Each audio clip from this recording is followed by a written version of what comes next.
की तरफ से हिंदी लेकर आया हूँ वर्ग षष्ठम के लिए पाठ 3 में है नादान दोस्त। जैसा कि पाठ से पता चलता है दोस्त है लेकिन नादान है।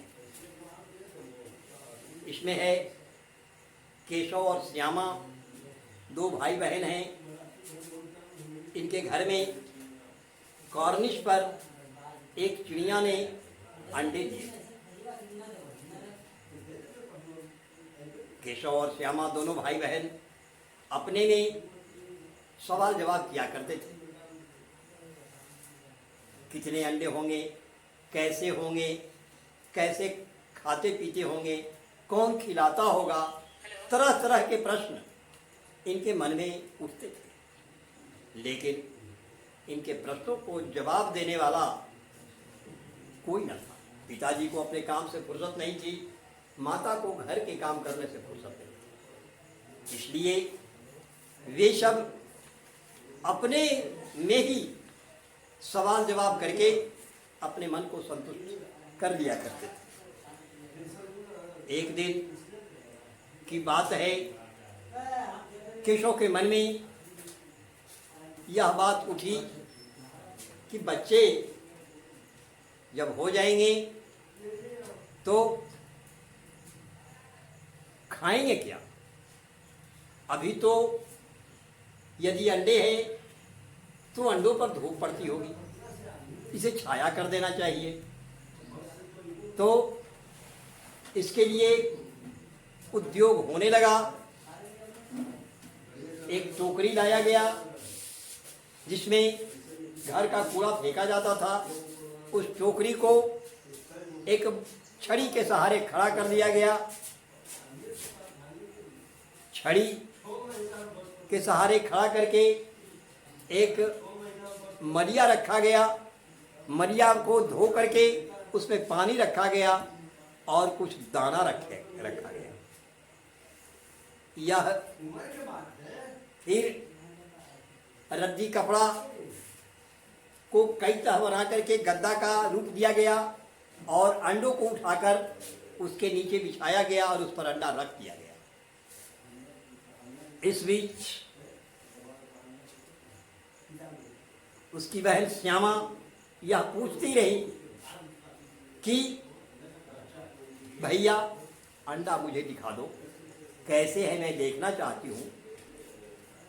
केशव बार बार यही कहता है कि ठहरो, अभी मुझे इन अंडों को सही ढंग से रख लेने दो, इसके बाद तुम्हें दिखा दूंगा। सारा काम हो गया, इसके बावजूद भी अंडा वो दिखा नहीं सका। तब केशव के प्रति श्यामा के मन में विरोध का भाव जगा। यह सोचने लगी कि मैं सारी बात अपनी माँ को बता दूं और केशव को दंड दिलवाऊं।